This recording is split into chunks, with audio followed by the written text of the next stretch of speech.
Analista de Relaciones Internacionales, profesor en la Universidad Carlos III de Madrid. Bernardo, muy buenas tardes, muchas gracias por acompañarnos. Muy buenas tardes.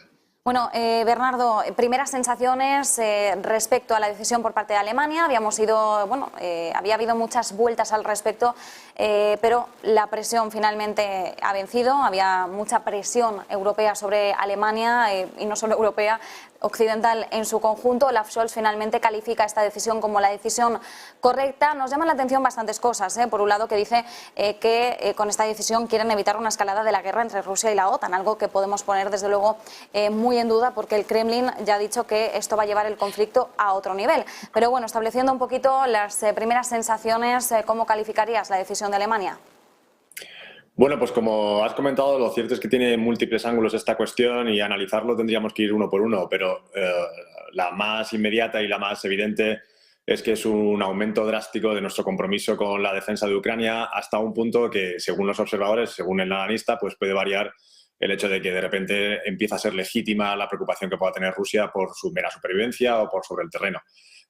Si quieres, haciendo una retrospectiva y poniendo otra vez el centro en cuál es la disputa, tenemos tres partes en Occidente contra Rusia.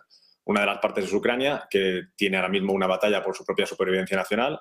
Otra de la parte es Estados Unidos, en la que no tiene intereses de supervivencia en ese territorio, está muy alejado y sus intereses económicos son menores, pero sí que busca una oportunidad para desgastar a un gran enemigo geopolítico. Y por otro tienes el punto de vista de la Unión Europea, que es: en nuestro vecindario tenemos a un rival extremadamente potente que, por una parte, tenemos que asegurarnos de que está contenido, de que no nos hace daño, pero por otra parte es un rival nuclear al que no podemos, o al que tenemos que tener cuidado con qué tipo de amenazas lanzamos o qué tipo de juego entramos.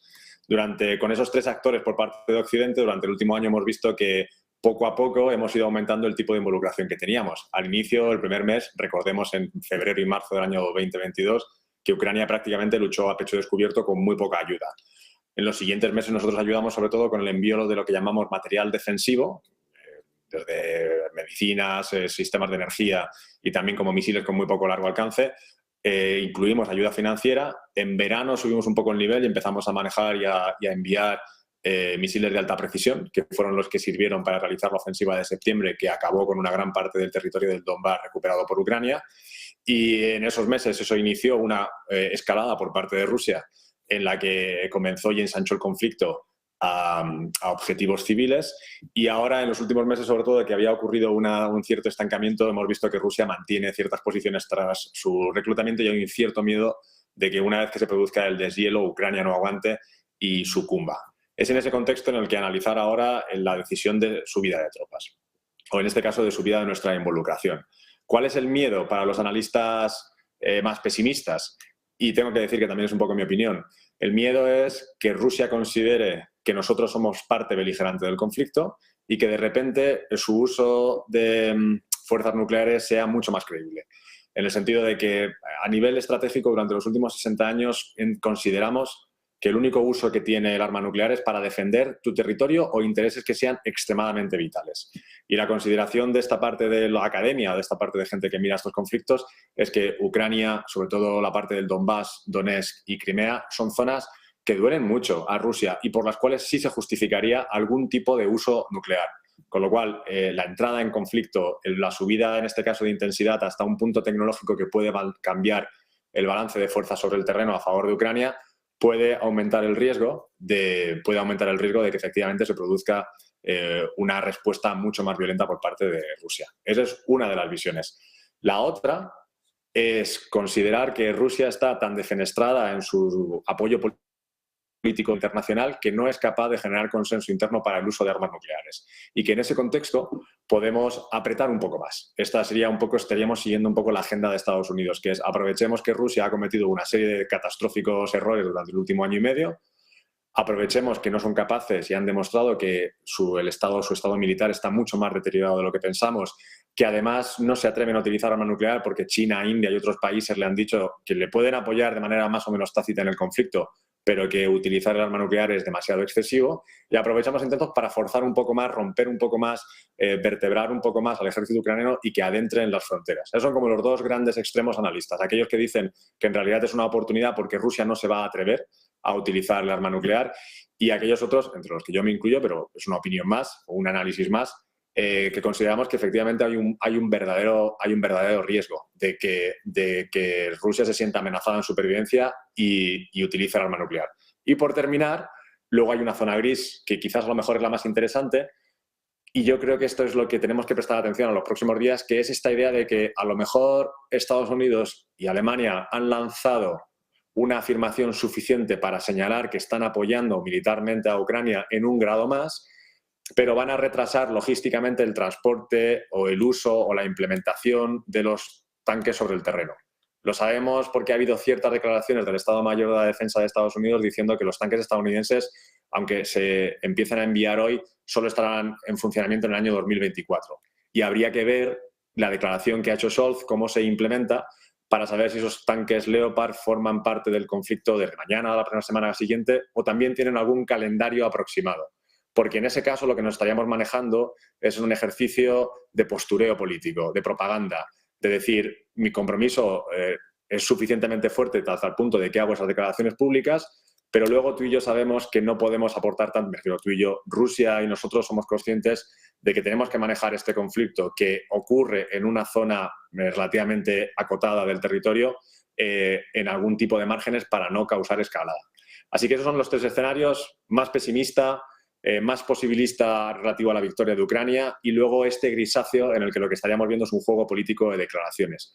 ¿Cuál de estos tres es? Hay diferentes análisis. Yo me esperaría a ver cuáles son las decisiones que toma Alemania sobre la implantación o sobre la ejecución de la decisión de Scholz. Bueno, desde luego muy interesante, como nos decías, ¿no? Visión más pesimista, más optimista, y luego esa escala de grises importante en la que hablabas de ese postureo político. Además, bien señalabas, en torno a 2024, el caso estadounidense, Boris Pistorius ha dicho que los primeros tanques alemanes podrían llegar a Ucrania dentro de 3 meses. Esto es lo más pronto que hemos escuchado hasta el momento, así que, bueno, 3 meses desde luego puede ser muy tarde para el presidente Zelensky. Veremos de todas formas si son 3 meses el periodo más corto o si, como dices, al final se puede alargar en el tiempo de forma que simplemente sea un mensaje político, una propaganda, como bien indicabas, y no tanto una actuación en sí. Mientras hablabas, claro, se me pasaba por la cabeza, aunque más o menos también lo has respondido, si hablas de cómo hemos aumentado poco a poco el nivel de implicación en la guerra, hasta qué punto Rusia no nos va a tener ya como objetivo claro, ¿no? Es decir, ¿en qué se diferencia lo que estamos haciendo de esta forma tan paulatina de estar metiéndonos directamente en el conflicto? Bueno, ahí estarías sumándote a esta opinión de aquellos que son un poco más pesimistas sobre el riesgo de escalada por parte de Rusia, y es que Rusia efectivamente empieza a tener ya fuerzas, mejor dicho, argumentos internos para creer que hay una escalada y que somos parte beligerante y que por lo tanto puede tratar de convencer a su élite de que un uso nuclear es razonable. Al final el uso nuclear nunca depende solo de una persona, no es solo Putin, sino que es una especie de consenso entre élites de tenemos que ir por esta dirección a pesar de que pongamos en riesgo nuestra supervivencia porque puede haber un ataque. El hecho de que cada una de las acciones que hemos tomado durante los últimos meses aumenta nuestra involucración en el conflicto y cada vez de manera más sustantiva, no nos puede extrañar que Rusia considere que está escalando y a su vez lo escale. Por ejemplo, a mí como analista, por una parte me llama la atención y por otra parte lo entiendo, que es nosotros, sobre todo durante el mes de septiembre, y cuando digo nosotros fue en este caso el secretario general de la OTAN, el alto representante Josep Borrell y todas las capitales europeas, celebramos a los alrededores del 15 de septiembre cuán útil había sido el entrenamiento que habíamos proporcionado a los militares ucranianos, cuán útil había sido la información que le dábamos con satélites sobre cuáles eran los objetivos rusos y cuán útiles e impactantes habían sido las baterías de misiles HIMARS que les habíamos dado porque eran específicamente técnicas y habían permitido que del 1 al 15 de septiembre Ucrania avanzara. Y sin embargo, la semana siguiente, cuando Rusia hace varias acciones, entre ellas boicotear, parece el Nord Stream 2, segundo, aumentar con su movilización de manera masiva con este llamamiento a tropas, y tercero, hacer armas nucleares, nos llama la atención y decimos que es Rusia quien está escalando el conflicto. En puridad, al final es un juego de dos partes, nosotros dividido en esas 3 subpartes que hablábamos antes y Rusia, cada acción que nosotros realizamos, Rusia responde de manera casi especular. Así que no nos puede resultar extraño, y este es un poco el riesgo en esa versión un poco más negativa, que si nosotros decidimos tomar esta decisión, que no quiero decir que no haya que tomarla, sino que hay que medir bien, y esto es muy difícil a nivel de ciudadano o a nivel de analista tener una percepción clara, porque es información que se maneja en sitios muy concretos, como puede ser Berlín, París, Washington y quizá Bruselas. Digo quizá Bruselas. ¿Estamos dispuestos a asumir el riesgo? Y a lo mejor la respuesta es que sí, pero nos falta información. ¿Estamos dispuestos a asumir el riesgo de apoyar aún más a Ucrania sabiendo que estamos dando argumentos internos a Rusia para, uno, reaccionar en nuestra contra, y dos, empezar a generar consenso interno dentro de militares y dentro de altos cargos políticos de que el uso nuclear es relevante? Y esa respuesta, cada vez que se produce este aumento de involucración, y en este caso sobre todo cuando es con tecnología. Al final, el Leopard sobre todo es una transferencia de tecnología. Mandar mucho material militar, como puede ser, no sé, tanques de la Segunda Guerra Mundial o demás, no es tan relevante sobre el terreno porque no marcan la diferencia. Pero sí que marca la diferencia el hecho de remitir tecnología que altera el balance de fuerzas sobre el terreno. Por ejemplo, no hemos decidido mandar Eurofighter o aviones caza porque cambiaría radical y totalmente el balance de fuerzas sobre el terreno. No hemos remitido esa tecnología. Ahora sí lo estamos haciendo con los Leopard. Es de esperar, si quieres, en los próximos días una respuesta. Así que yo, como analista y siguiendo un poco lo acontecido y lo que está sucediendo, yo prestaría atención a varias cosas. Uno, ¿cuál es la respuesta que lanza Rusia? Segundo, si tuviera algo de información de Rusia, me gustaría ver si se está generando un consenso entre la élite político-militar de un primer uso de fuerza nuclear o un uso defensivo de arma nuclear, ver si ese consenso se está generando. Y tercero, vería cómo estábamos implementando la decisión de Alemania y de Estados Unidos. De Estados Unidos tenemos esa declaración, como tú comentabas también, que el 2024, pero a lo mejor entonces no es nada más que una declaración para poder negociar a lo largo de 2023. Y luego, por otro, la decisión de Scholz, ¿cómo se manifiesta? Vamos a mandar 14, vamos a mandar 140, vamos a mandarlos con ciertas limitaciones técnicas, en fin, ver un poco cómo ocurre ese despliegue. Y esos son los factores que ahora mismo hay que prestar atención.